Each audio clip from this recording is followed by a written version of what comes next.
Bueno amigos, y le damos la bienvenida en este segmento al doctor Rafael Mendoza. Él es médico generalista, especialista en cuidados paliativos de pacientes en el hogar. Doctor Mendoza, bienvenido a Tu Salud Informa. ¿Cómo está? Saludos, doctor, a usted y a todos los que nos ven. Un gusto tenerlo acá con nosotros. Doctor, bueno, estamos viendo que las medidas de cuarentena o de distanciamiento físico en el hogar se han flexibilizado. Estamos esperando ver cuál es el impacto de esto realmente.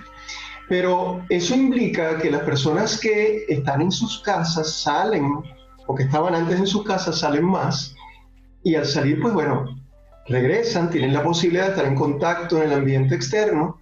Esperamos que todo el mundo tenga las máximas medidas de seguridad, pero como fuere, regresa a casa. Y cuando está en casa, es posible que comience a estar en contacto en aquellos casos donde tienen personas que están encamadas o que están bajo cuidados paliativos, que es precisamente su especialidad. ¿Cuáles son los cuidados que se deben tener? ¿Cuáles son las medidas de protección que se deben implementar en estos casos, doctor? Sí, bien importante mencionar, y ahora que se están comenzando a flexibilizar las cosas, es importante recordar, en China, precisamente en Wuhan, el 70% de los pacientes se contagiaron en el hogar. ¿Está bien? Y eso es un dato importante, ¿verdad? ¿Por qué? Porque dentro del hogar nosotros, ¿verdad?, flexibilizamos un poco las cosas. No usamos tanto la mascarilla, estamos en contacto más cercano con los familiares ahí, entonces ahí hay un foco de infección que hay que cuidar. Obviamente tenemos un paciente, ¿verdad?, el paciente de cuidado paliativo, podemos tener un paciente encamado que no va a salir de la casa porque está allí encamado, pero es un paciente que está en riesgo porque todo el que venga de afuera pues podría, ¿verdad?, contagiar a ese paciente. ¿Y cuáles son las medidas? Pues mira, básicamente las de prevención general: lavado de manos antes y después de tener contacto con el paciente, uso de mascarillas de aquel personal que vaya a acercarse al paciente, y si el paciente está recibiendo algún servicio en el hogar de alguna institución, sea un hospicio, un home care, alguna compañía de infusión de antibióticos o algo, ese cuidador primario, ¿verdad?, el familiar que está con ese paciente, debe velar porque esas personas que vengan lleven a cabo las medidas de seguridad: uso de mascarilla, guantes, face shield si es necesario, si lo tienen, y entonces entrar en contacto con el paciente, asegurarse que se lavó bien las manos antes y después de estar en contacto con el paciente. El familiar es el cuidador, así es que va a estar pendiente a que ese paciente no se acerque a nadie. Puede regular las visitas que recibe el paciente de familiares, amistades. Miren, en estos tiempos una llamada, y con toda la tecnología que hay, te puedo enseñar una foto de ella o en video, y no necesariamente tienes que llegar al hogar, porque es un paciente, es una población vulnerable, sabemos por la edad y por las condiciones que tienen adicionales a que si se contagian con el virus, si adquieren el virus, podría muy bien complicarse, y eso es lo que queremos evitar. Doctor, un repaso, vamos a decir, general sobre las condiciones que con más frecuencia usted ve bajo estos términos de cuidados paliativos.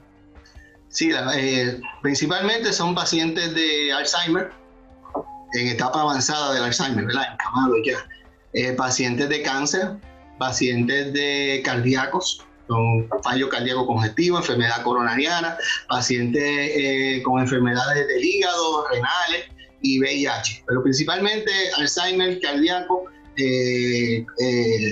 cáncer y enfermedad de enfisema pulmonar y enfermedad obstructiva del pulmón, que dicho sea de paso, son condiciones que ya sabemos que con el COVID no mezclan bien.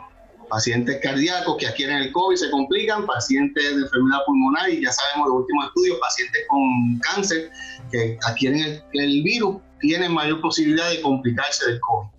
Así que tenemos que cuidar mucho más de esos pacientes.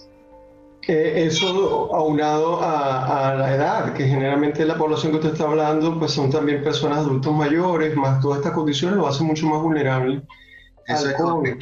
Eso es correcto. Entiendo que los síntomas que podría presentar alguna de estas personas son los mismos que sabemos ya de COVID, ¿verdad? Eso es correcto. La fiebre, comenzando por ahí, la fatiga, la tos, son de esos principales. Hablan de la pérdida del sabor y ese tipo de cosas, pero en los pacientes de cuidado paliativo, principalmente este paciente de Alzheimer que está desorientado, no nos va a hablar de eso, pero sí podemos darnos cuenta cuando hay fiebre, hay fatiga, hay tos, pues esos son los síntomas principales. Claro, estos síntomas, por supuesto, si son observados en el paciente, pero también si son observados en el familiar o el cuidador, pues hay que tomar medidas de inmediato. El cuidador primario debe estar pendiente de toda persona que se acerque a ese paciente, familiares, amistades, servicios médicos, servicios que se vayan a dar. Nadie debe estar acercándose al paciente con esa sintomatología. Inclusive quiero añadir, a veces recibimos visitas de estos pacientes de familiares fuera de Puerto Rico. Es bien importante que esos familiares, cuando vengan, por lo menos mi recomendación es hacerse la prueba en el aeropuerto, la prueba rápida, y lamentablemente, ¿verdad?, esos primeros días deben estar en aislamiento, aunque estén dentro de la casa, pero no pueden estar ahí tiene que haber un distanciamiento de más de 6 pies con el paciente definitivamente. Y en casa, pues uso de mascarilla inclusive en el caso de que haya viajado. Doctor, qué importante esta información que nos trae, porque esta es una población que sin duda debemos también atender y considerar en tiempos del COVID. Doctor Rafael Mendoza, un gusto haberlo tenido con nosotros en el programa. Igual para mí, un placer siempre, la invitación, pues gracias por permitirme estar con ustedes y llevar esta información.